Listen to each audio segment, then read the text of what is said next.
Okay, a couple of months ago we decided to start doing cryptic comments on these videos, and That was your thing. I know, I thought it'd be, well, you helped me decide which one I'm going to use pretty much because I don't want to sound like an idiot.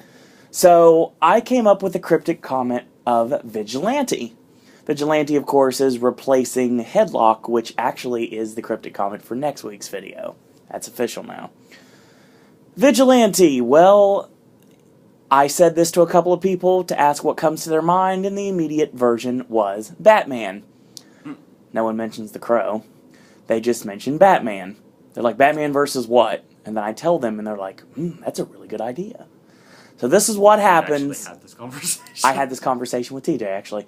We put this to the test to find out what happens when the Crow goes up against the 89 Batman. AJ, take it away. Alright. I usually start by saying what they have in common.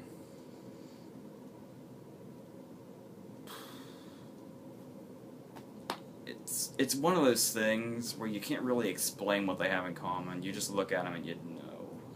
I can throw one wrestling specific comment right away into something they have in common. In WCW, Sting parodied the Crow. Oh yeah. In TNA, Yeah. Sting parodied I seriously didn't think about that. Heath's Joker. So yes, wrestling makes the world go round. I'm proving that once and once again. Just for argument's sake, the comment from the Chicago Tribune, of all people, actually compares it in the comment on the DVD case. I don't know why I turned around, because there's no fucking way you could have read that from that distance. You just saw red writing. I just They weren't in the shot. I didn't know if they were or not. That's what you were worried about. It'd been really awkward to see my Mickey Crocs in the shot. Alright, we'll just go right into it. I don't really know how else to dive into this. I will say, the winner was basically already determined before I did it, because, not necessarily saying which one, but one of these is one of my favorite movies ever. But most people don't really know me, so they probably don't know which one that is. Correct.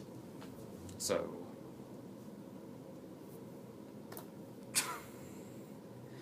the first category, obviously, is if you want to use the term lightly, I guess, the hero, which would be Batman versus Eric Draven, or Bruce Wayne, whatever you want to say. The characters in general. Apparently, some people, including yourself, apparently, when I was doing this the other day, some people are under the impression that when Eric Draven comes back from the dead and puts the paint on and the tape and all that, his character name is the Crow, which is not the case. How am I supposed to know that? He is, it refers to the Crow that, there's no explanation to it, really. It's just the Crow, the Crow is what brings him back to life. And basically, Like a phoenix from the ashes. what he lives on. Like, the villains finally figure out towards the end, if they can kill the Crow, then Eric will die again. Or become human again, or whichever.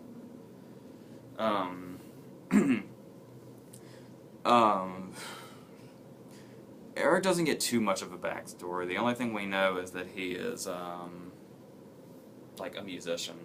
And he's engaged to this girl, Shelley, and they're going to get married on Halloween. Trouble is David Patrick Kelly, who you probably know from The Warriors. He's the guy that hits the glass bottles together and calls them out. He's basically reassembled the Warriors, like, 20 years later. And they rape and murder Shelley, and they shoot Eric and throw him out of a 6-story window and kill him. And a year later, the Crow brings him back to life, and he goes after them. But there's, well, now that I've explained that, we'll go to Batman. It's kind of pointless to explain Batman. I don't know who doesn't know that. You're the wrong person on this channel to explain Batman. Basically, well, here's the thing. The interesting thing about Bruce Wayne is deciding whether or not, I mean, most people are pretty, even though he's a hero and everybody accepts a lot of people think he's the ultimate hero. While accepting that it's a very complex situation, which is what makes him so interesting and beloved by people. Mm-hmm. While most all people have accepted that Batman is this great ultimate hero, people also equally accept the fact that he's completely insane. Correct. Vicky even says in the movie, a lot of people think you're just as crazy as the Joker is. You know, because he, like Bale brings up in Begins, Begins. I was confusing it. A guy dresses up as a bat and goes around and I clearly has issues. And there's even that scene, it's almost eerie, when she asks Knox to find out about the alley that Bruce went to and dropped the flowers off. Mm. And his response is, he's really, like, Knox is kind of the comedy relief, almost to an obnoxious extent, throughout most of the movie. But then he goes full on serious and says, I really think your friend Wayne is messed up. Yeah. And they go through the old newspaper articles, and to think about it, you don't really think about it when you just hear the origin story, but the idea of this young kid having his parents murdered in front of him,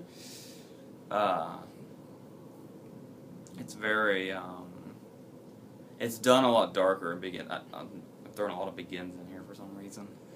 I can't. It's just to go along with, fuck it. The interesting thing is when we see the flashback, the supposed flashback, a lot of people think that maybe when Bruce realizes that Jack Napier is the one that killed his parents, it could just be his mind playing tricks on him and putting Jack Napier's face on the guy. Possibly. We don't really find out for sure.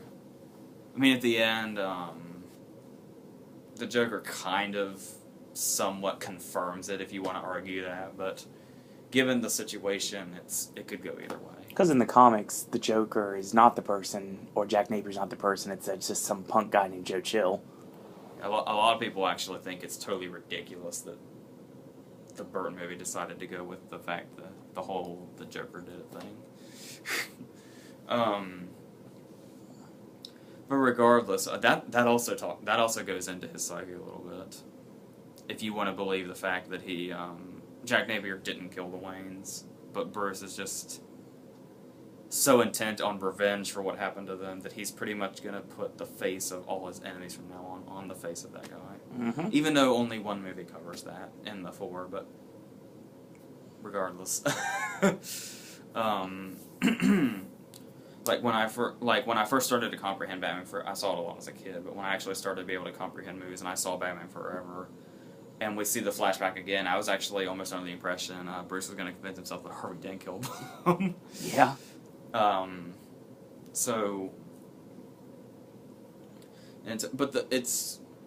You can tell it's a complex character because you can get that sense, mainly when he's in the bat suit, like when he and Vicky are in the cave, is the only time Bruce comes off like threatening to an innocent person.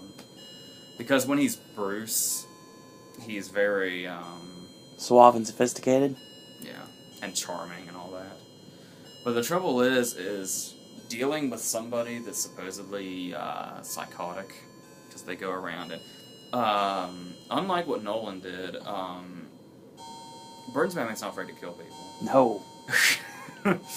Which just kind of adds to that also.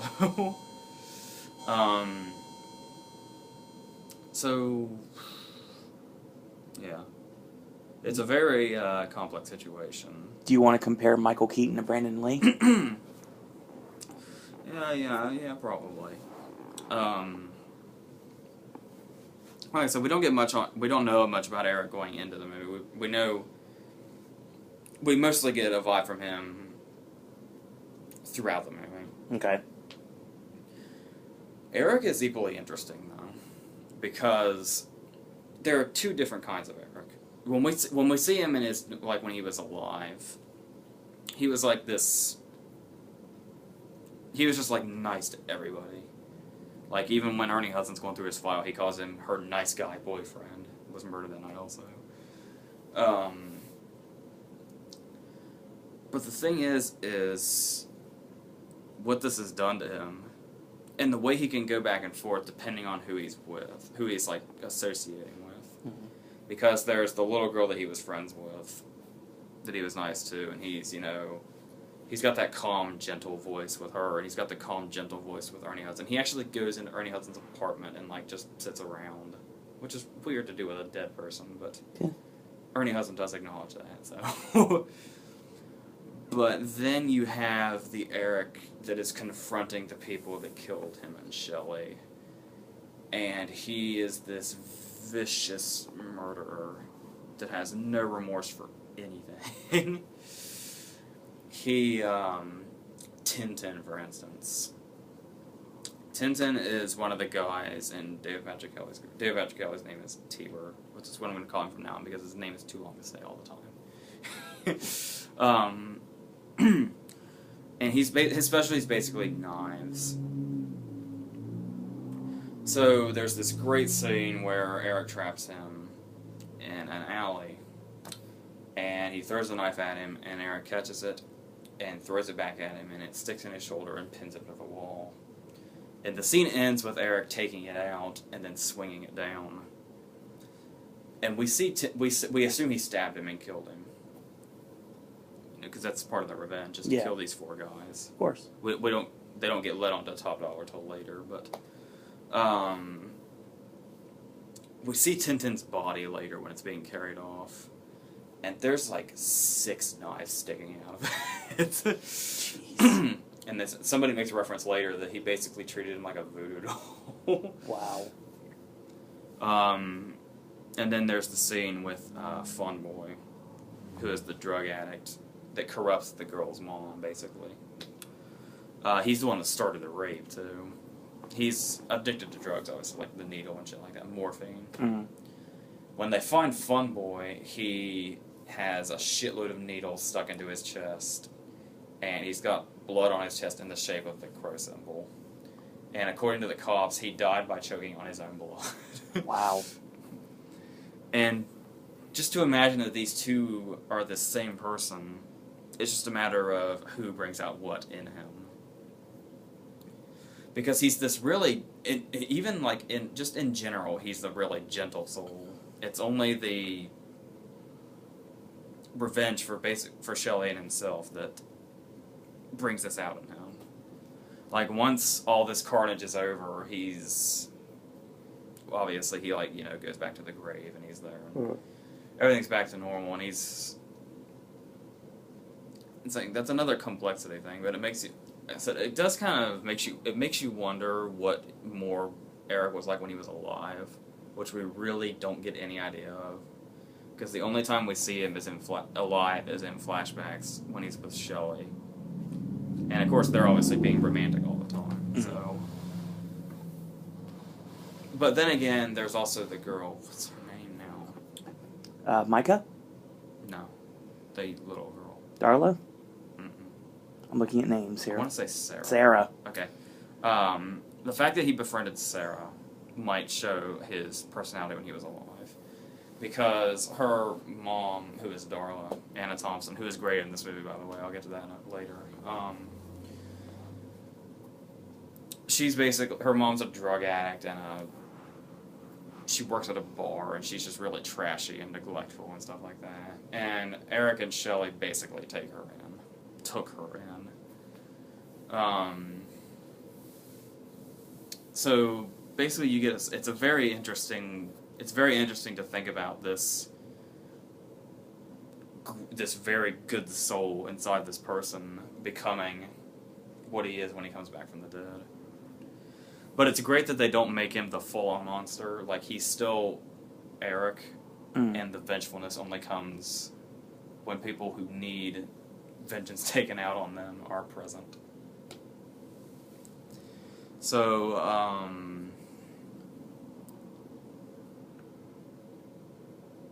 I would say, given the balance that the two actors would have to do, I would say the point would go to Brandon Lee. There are obviously Michael Keaton was a more experienced actor. Mm. There are a couple of scenes where Brandon Lee's acting is a bit shaky, but there are scenes that really, really he rises above the not so good scenes. Next is this one is tough.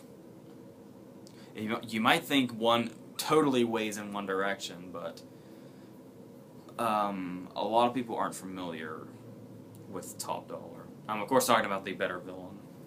Okay. Jack Nicholson's Joker versus Michael Wincott's Top Dollar.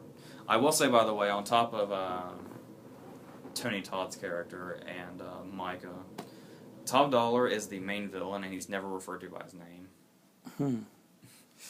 So, I'll go ahead and start with him, actually. Michael Wincott's this great actor that not many people know by name, but I'm sure they've seen him. He was in Talk Radio and Alien Resurrection and Robin Hood, Prince of Thieves, a whole bunch of things. He has this really funny part in Barry Lyndon's movie, What Just Happened, with De Niro, where he plays this director that's impossible to work with that takes his movie to Cannes. And he is this crime boss that's basically shrouded in mystery. Like it's like a half hour into the movie before he even shows up, and we don't really know what his deal is for a while. The only thing we know is that Micah is his sister, and they are incestuous. And they take women to bed with them and then kill them.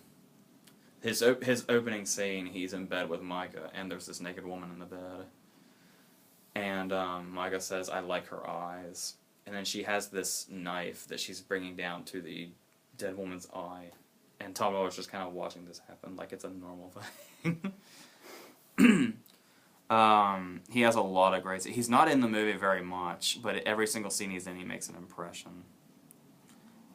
He's got this really long, like, goth musician hair, and he's very well dressed. He's like always in suits and shit. Mm-hmm. Well, kind of. Close enough. And he's one of those ones where pretty much he's much like the Joker. He has kind of a quip for every time he kills somebody or does something bad. One of them was I'm trying to remember what the context was. They're talking about Eric and about how they killed him or something, and they talk about Eric being a musician, obviously, but I can't remember what the lead-in was to it now. That's driving me insane. But they're talking about how brutally they killed Eric and the resulting stuff. Yeah. Top Dollar just kind of shakes his head and just scoffs and says, "Musicians." And there's this the scene where he kills Gideon, the pawn shop owner. He goes to this.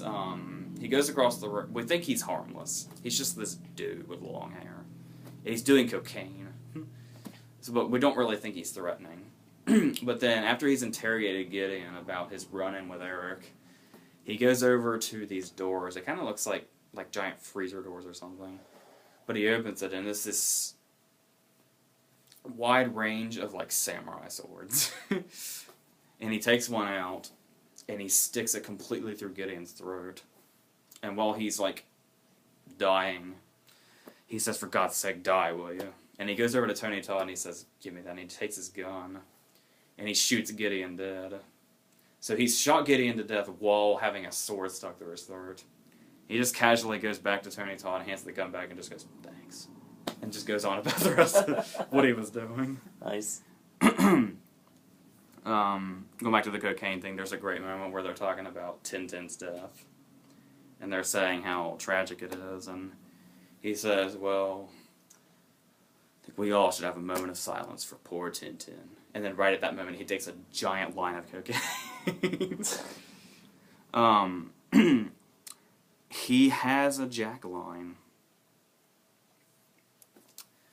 This may sound very familiar. I would almost guarantee it was on purpose. It had to be on purpose. Tell me if this sounds familiar. We got the whole table of villains. Like, all the criminals. Mm-hmm. And you got guns on the table, and you got just evil plans afoot. And he's at the head of the table, giving his big villain speech. And then Eric comes into the room. And he sees Eric, and he takes a good look at him. And what do you think he says? So many things come to mind. Nice outfit. Yeah. Which is exactly in the exact same tone that Jack says it to Batman. Wow. Here's an interesting thing. This is what really, really, I hadn't really thought about it until just recently. Because I used to watch The Crow all the time, but obviously this was pre-2008, so I didn't have this in mind. But I've since thought about it. I don't know what people are going to think of this theory, but I'm just throwing it out there. Okay. This is just my... Everybody on the internet has their theories. I'm just going to throw mine out there. It's not really a theory, it's just a... what if. Okay. When you see Top Dollar as a character, and just the way he is, and the things that he does, and the way he acts, I have... For some reason, I got this big feeling the last time I watched it that Top Dollar may have been what Heath Ledger's Joker was like before he was the Joker. It's very possible. That's just... I'm just throwing that out there as a possibility. And of course, he's got that cold line at the end when they're on the church.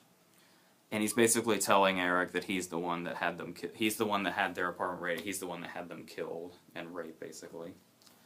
And he says, "I'm sorry, what happened to you and your girlfriend happened, but if it's any consolation, it put a smile on my face." Oh my God! Really?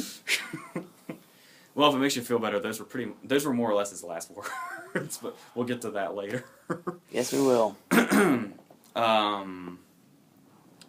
So now that I believe, waxed poetic is the term about Top Dollar. I've used that a lot, actually. I have to say this about Jack's Joker. Batman is a really good movie. Mm-hmm. It's, depending on your mood, it could be a great movie. And it's got, good characters. It's got the, it's got the Batman stuff. It's got the fight sequences. It's got the Bruce and Vicky stuff. It's got the Bruce and Alfred stuff. But honestly, the movie Batman entirely rests on Jack's Joker. That's very true. The whole movie is what it is because of Jack's Joker. And there's a, it's weird, because I always thought it was weird, and it was just some weird demand by Nicholson. Obviously, the weird thing when you watch the credits is Nicholson's first credited, putting him above the actor that plays Batman. True. Honestly, though, when was the last time you saw, it would have been last year, when we watched Batman again. Yep. I'd say it's pretty clear Nicholson has more screen time. Yeah. Which is really bizarre that a movie called Batman has a villain that has more screen time than Batman. It's a weird comparison, but the first thing that comes to my mind was this year's Lone Ranger. The movie was about Tonto, not about the Lone Ranger. Was Michael Keaton the Army Hammer of 1989? Oh my God! Yes, he was. So, but yeah, you could almost say Jack Napier might be the main character. Yeah, easily. The only thing throwing you off is the title. The movie being called Batman means nothing, really. Which speaks volumes. And the great thing is, if that were to normally happen, you get really worried that maybe they're overusing the villain. Because you like when they're just, like Top Dollar, they're there sporadically, but when they're there in those little moments, they make a massive impression. But the thing that really makes Jack's Joker special is the fact that he never gets tiresome, and he's in almost the whole movie. Yeah. And you would think a character like this might get tiresome, and depending if it's in the right hands or not. Like, on paper, you would say, I don't know, that's a lot of Joker, I don't know. Might want to cut a couple of those scenes out. But, in this, the scenes without him are good, but you do, even though he's in most of the movie, you still anticipate him to come back when he's not there. Exactly. Which I think is a massive feat, and of course, you know, it's just an iconic performance by an iconic actor. Indeed. So, Michael Wincott is a clear underdog in this battle. Yes. But I want it to be known that he absolutely 100% holds his own in this battle. Completely. But I do have to give the point to Jack's Joker, obviously. Of course. So, going on to the supporting cast. This one's actually pretty easy for me to decide.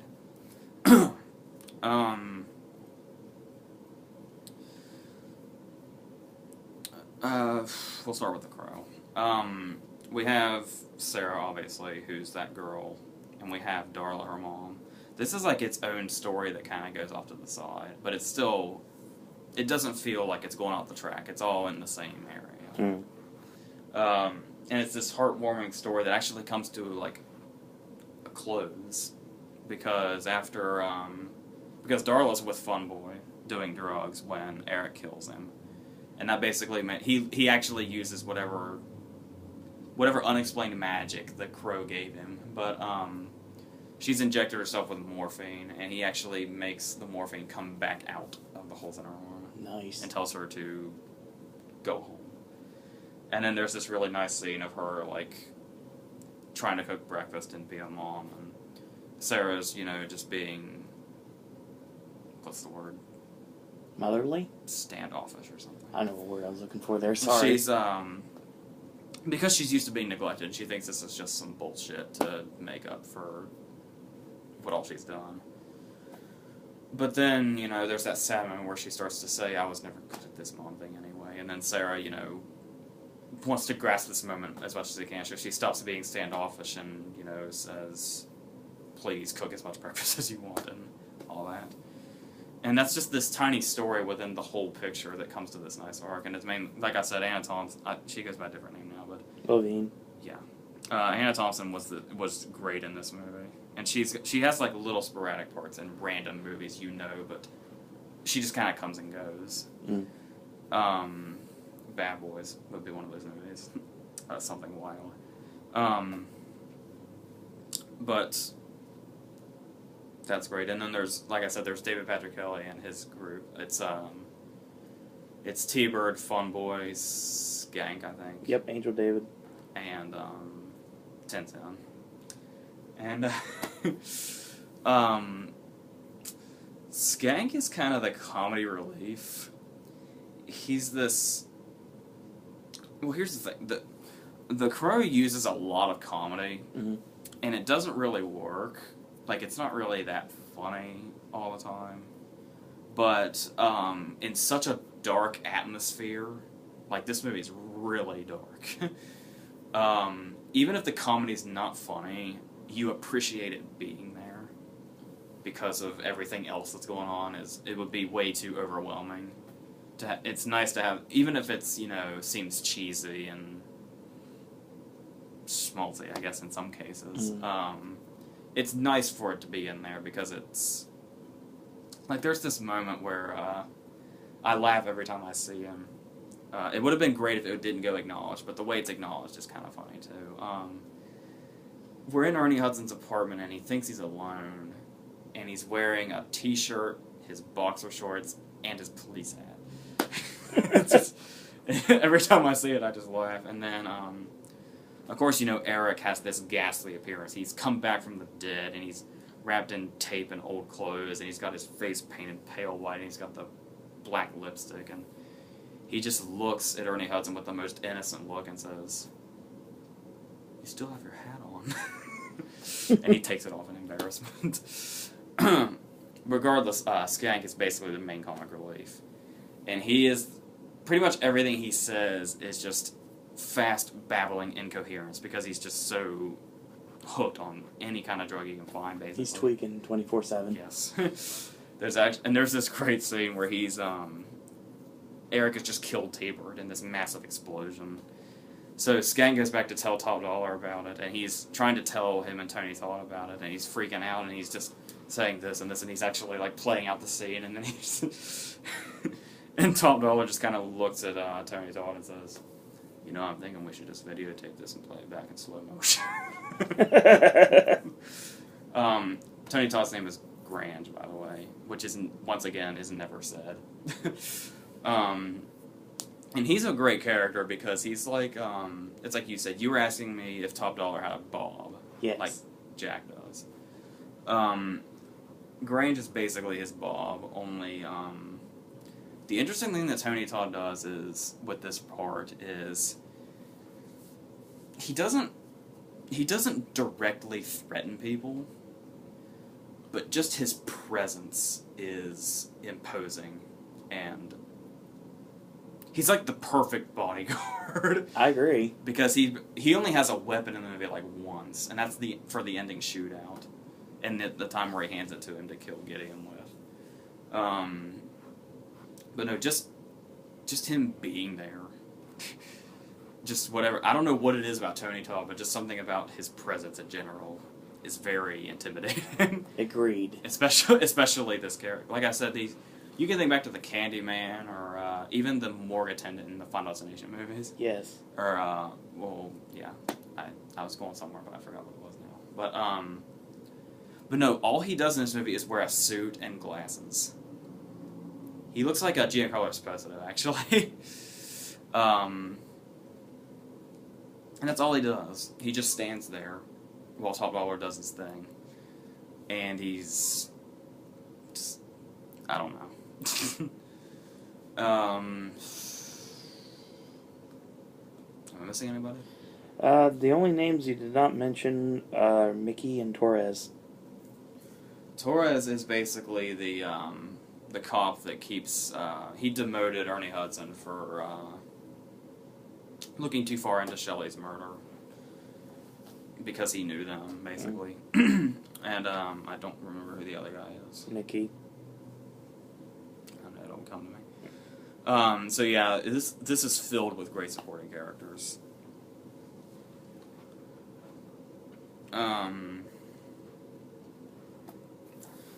Batman there's Vicky Vale, who is,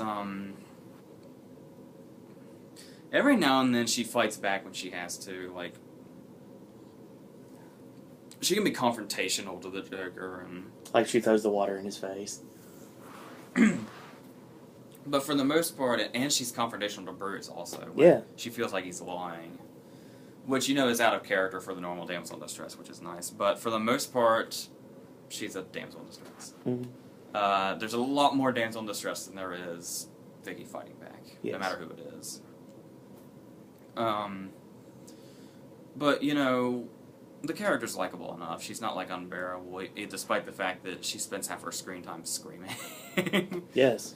There's Knox. Like I said, Knox is... This is of no fault of Robert Wall. It's the character. The character can get kind of obnoxious. And he's there to be comedy relief, and there are some times where it works. Like, it's mainly his ad-libs. Yes. Like, Robert Wall's ad-libs. Like, the one where he's, obviously he's the only one that believes in Batman. Mm-hmm. So, they show him that illustration they did, and it's like a bat in a suit. Yeah. He says, "Have you seen this man?" And, Knox walks away, and as he walks away under his breath, he says, "What a dick." That was an ad-lib. And then there was, I don't know why. I don't think this was an ad-lib, or maybe it was, I don't know. But for some reason, just his delivery of it always makes me laugh when he's talking about the possibility of a suicide.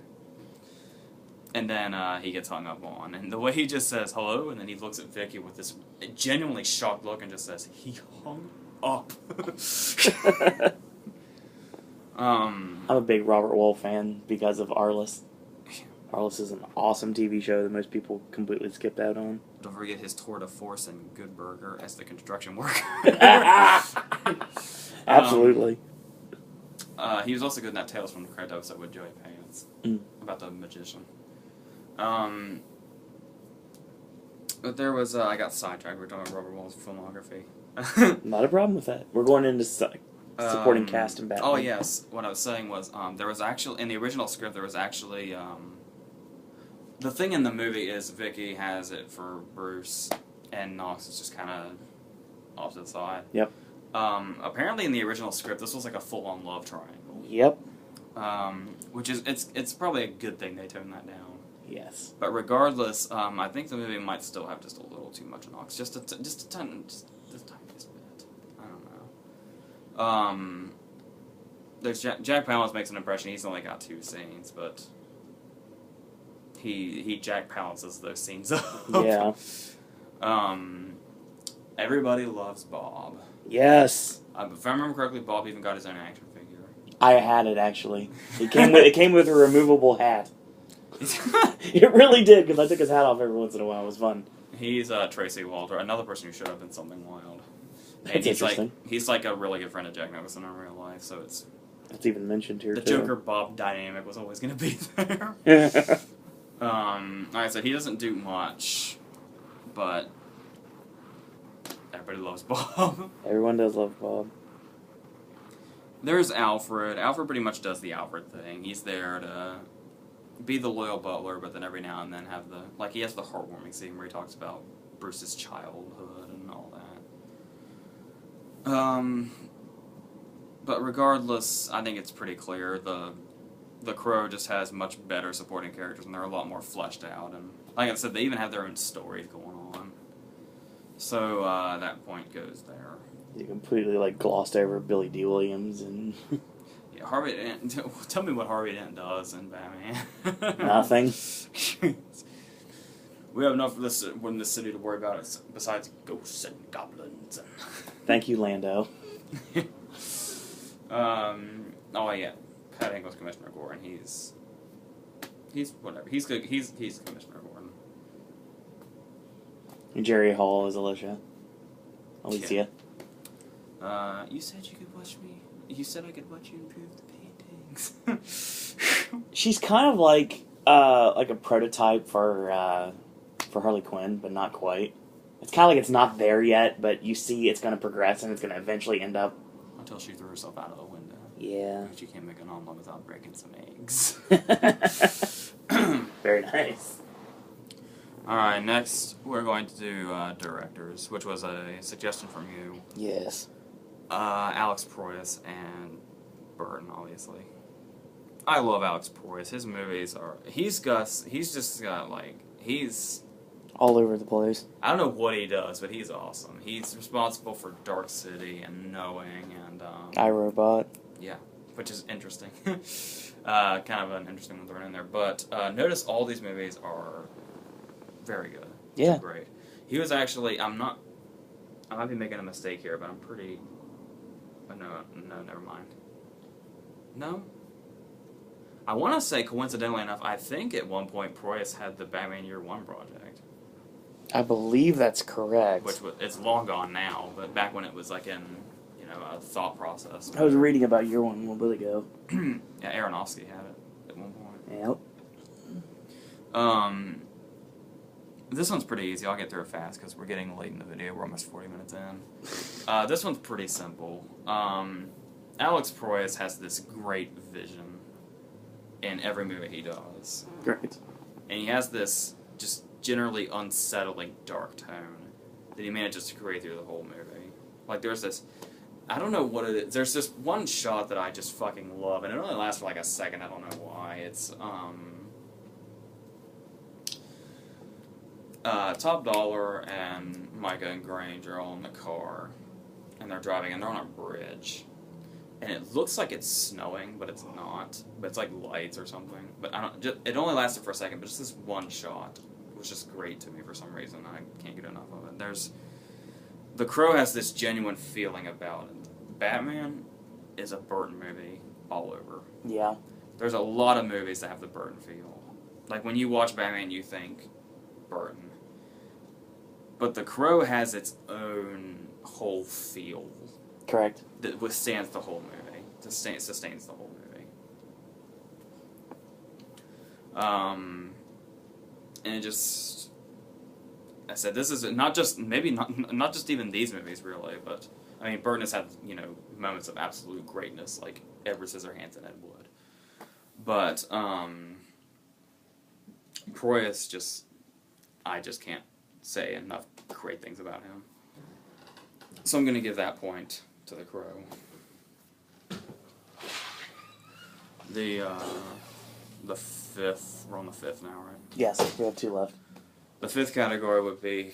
Coincidentally enough, both these movies end in a final showdown in a church. Once again, I don't know if that was on purpose or not, but even this particular shot on the DVD case is actually Eric entering the church for the final showdown. Nice. These are actually, they're not very different. Well, they are very different, but they're actually in reverse. Okay.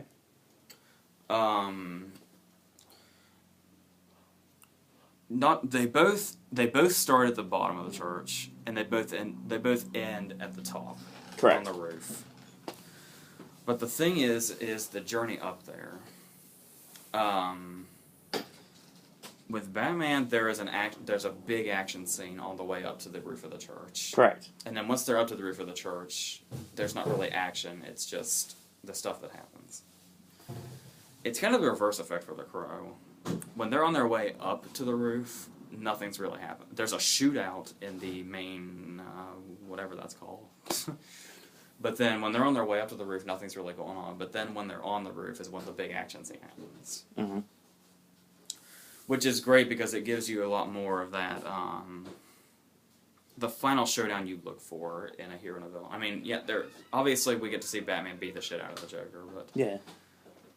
The fight in The Crow is a full-on fight. Like, Top Dollar's got the sword out, and Eric has grabbed, like, this... I don't even know what it is. It's like a steeple or something. And they have a sword fight on top of the... And it's raining. You can't have an awesome, epic brute fight without rain. Not at all. Even Last Action Hero. Yeah, not to mention that rain is actually a main theme of the movie, but that's another story for another time. The church scene in Batman is almost like a video game. It's like each floor is a level. Don't you think? Yeah. But then there is but no, just the I guess while we're talking about this, we might as well talk about the results of said showdowns. Mm-hmm. I guess this also goes into which villain had the better death. Yep. Which is part of the fifth category as well. Yeah, no annotation on that one. It's a very creative what he does to the Joker, obviously. Yeah. The Joker is basically getting away. He's on the ladder, he's on the helicopter, he's going away. Nothing's going to stop him. So, Batman manages to shoot his grapple gun and tie a gargoyle to the Joker's ankle, which pulls him off the ladder, and he takes the entire plunge all the way down. Now, regardless, Top Dollar is also taken out by a gargoyle in a totally different way. The church in The Crow is not near as tall as the one in Batman, so okay. The Joker had that giant plunge. But the thing is the interesting thing about Top Dollar's plunge is he doesn't reach the ground. Ooh.